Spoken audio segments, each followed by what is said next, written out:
न्यायालय का जो निर्णय आया है उस पर हमने कल भारतीय जनता पार्टी का स्पष्ट मत जो दिया था, उसी के आधार पर आज मैं विशेष तौर पर यह कहना चाहता हूं कि माननीय सर्वोच्च न्यायालय के निर्णय का काला काला आ रहा है। जो माननीय सर्वोच्च न्यायालय ने कहा है उसके सम्मान के साथ भारतीय जनता पार्टी की सरकार ने निर्णय किया कि मध्य प्रदेश की विधानसभा में भारतीय जनता पार्टी की सरकार ने माननीय मुख्यमंत्री शिवराज सिंह चौहान के नेतृत्व में भारतीय जनता पार्टी की सरकार की पहल पर विधानसभा के अंदर संकल्प पारित किया था कि बिना ओबीसी रिजर्वेशन के चुनाव नहीं होने चाहिए और माननीय सर्वोच्च न्यायालय से लेकर सभी जगह पर इसको भारतीय जनता पार्टी की सरकार ने प्रस्तुत किया। हमारा विधानसभा के अंदर संकल्प भारतीय जनता पार्टी की सरकार ने पारित किया। माननीय सर्वोच्च न्यायालय के अंदर इस बात को तथ्यों के साथ सरकार ने कमीशन बनाया। कमीशन बना करके ट्रिपल टेस्ट के बारे में पूरी तैयारी की और उसकी रिपोर्ट भी माननीय न्यायालय को प्रस्तुत की गई। एक बात मैं जरूर कहना चाहता हूं कि मीडिया के मेरे मित्र और जो मध्य प्रदेश सुन रहा है, माननीय सर्वोच्च न्यायालय ने जो कहा था, श्रीमान कांग्रेस के वो एडवोकेट महोदय जो राजनीति भी करते हैं और एडवोकेसी भी करते हैं, उन पर कमेंट्स हुआ था कि ये सब कराया धराया किसका है। जब बात हुई कि साहब महाराष्ट्र से लिंक कैसे हुआ, मध्य प्रदेश के अंदर भारतीय जनता पार्टी की सरकार ने माननीय शिवराज सिंह चौहान के नेतृत्व में स्पष्टतः चुनाव की प्रक्रिया को व्यवधान डालने का काम, हमने चुनाव कराने की तैयारी शुरू कर दी थी, सारी बातें हो गई थी, स्मूथली चुनाव चल रहे थे, लेकिन इसको व्यवधान डालने का काम कांग्रेस के नेतृत्व ने पिटीशन दायर करके कराया था। केवल झूठ या छल कपट से काम नहीं चलता है। मध्य प्रदेश की 8 करोड़ से ऊपर जनता बहुत पढ़ी लिखी है, समझदार है, ओबीसी वर्ग हमारा बहुत जागरूक है, एक एक बात को जानता है किसने व्यवधान डाल करके इस चुनाव को अवरुद्ध किया था। उसके बाद हमें जो प्रयास करने चाहिए थे, और मैंने कल भी उल्लेख किया था कि यही कांग्रेस की सरकार कमलनाथ जी के नेतृत्व में थी, दिग्विजय सिंह के इशारे पर मध्य प्रदेश के उच्च न्यायालय के अंदर जो ओबीसी रिजर्वेशन की बात चल रही थी 27% का, उसमें 27% ओबीसी पॉपुलेशन बता करके किसने झूठ बोला था।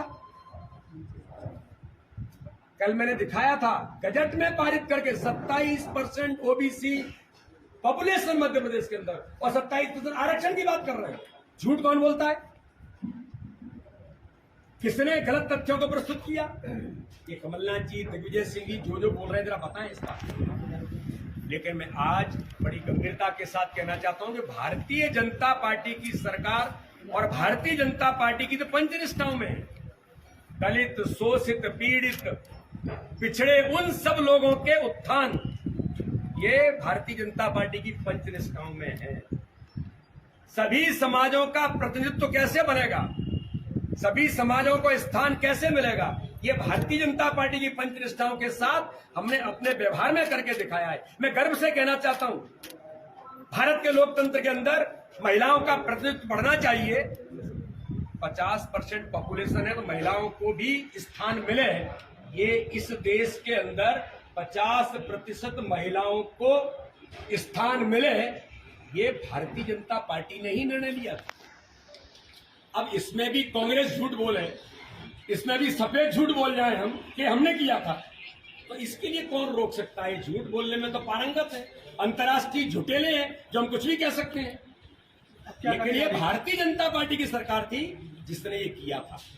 अब क्या करें? और इसलिए मैं कहना चाहता हूं कि ओबीसी वर्ग के अंदर, इस देश के अंदर माननीय प्रधानमंत्री नरेंद्र मोदी ने आजादी के इतिहास में ओबीसी कमीशन बने थे। लेकिन मैं पूछना चाहता हूं, 50 वर्षों तक, 55 साल तक कांग्रेस ने राज किया था, ओबीसी कमीशन को संवैधानिक दर्जा क्यों नहीं दिया था? और ओबीसी वर्ग नेतृत्व के लिए कहीं खड़ा न हो जाए। दुर्भाग्य था इस बात का, लेकिन मैं गर्व से कहता हूं कि भारत के प्रधानमंत्री नरेंद्र मोदी ने इस देश के अंदर ओबीसी कमीशन को संवैधानिक दर्जा देने का काम भारतीय जनता पार्टी की सरकार ने किया।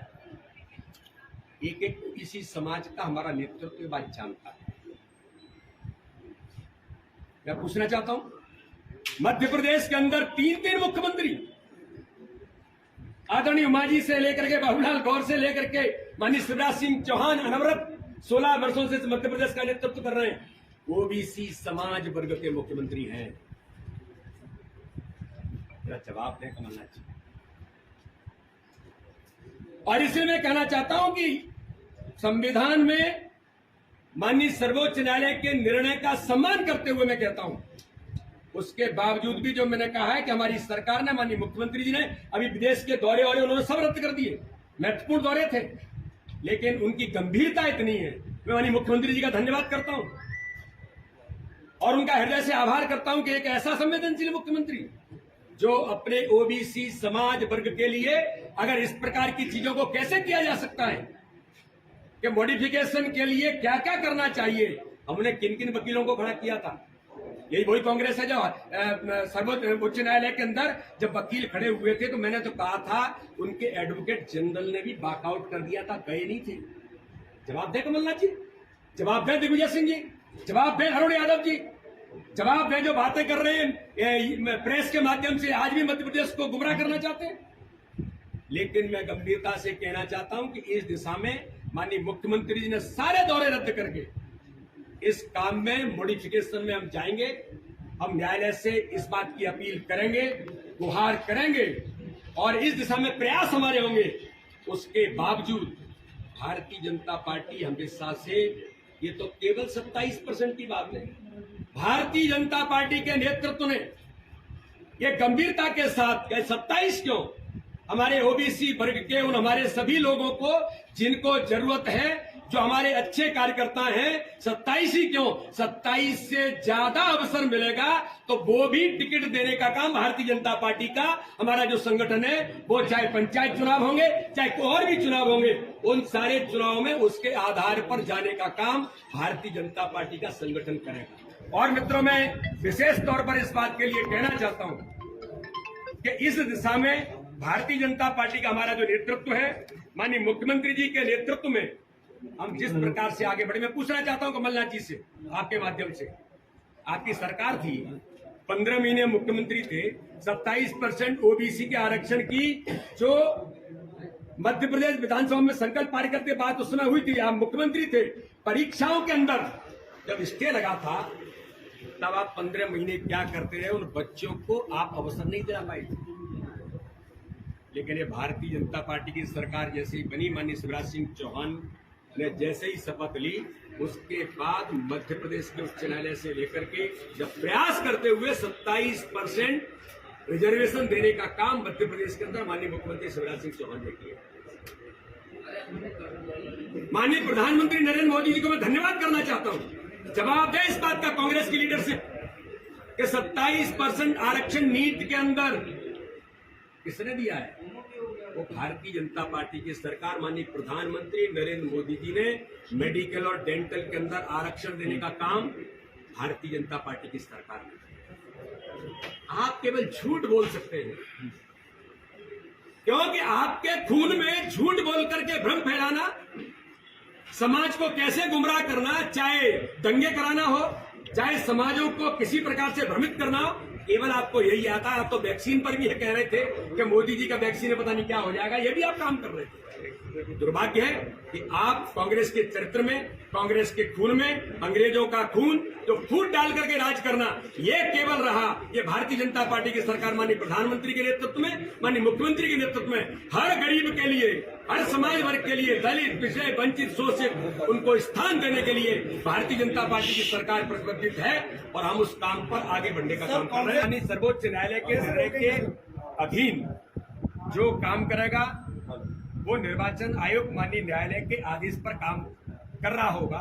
लेकिन हमारा प्रयास है माननीय मुख्यमंत्री जी ने सारे प्रवास रद्द करके अभी दिल्ली में भी वकीलों से, बड़े बड़े एडवोकेट से मिलकर के मॉडिफिकेशन में हम संवैधानिक तौर पर कैसे ये अधिकार दिला सकते हैं, इसका प्रयास पहले दिन से हो रहा था। माननीय मुख्यमंत्री जी, हमारी सरकार फिर कर रही है। और जो मैंने कहा है कि इस दिशा में सरकार किसी प्रकार से कोई कोर कसर नहीं छोड़ेगी। पार्टी का पहला प्रयास है कि भारतीय जनता पार्टी मॉडिफिकेशन के आधार पर इसका दिलाए। बाकी मैं सर्वोच्च न्यायालय के निर्णय का हम सम्मान करते हैं। सर्वोच्च न्यायालय के निर्णय जो होगा उसके आधार पर जो चीजें आगे बढ़ेंगी, चाहे वो प्रशासन हो, शासन हो, वो तो करेगा ही। भारतीय जनता पार्टी का संगठन मॉडिफिकेशन की तैयारी में है। माननीय मुख्यमंत्री जी, हमारी सरकार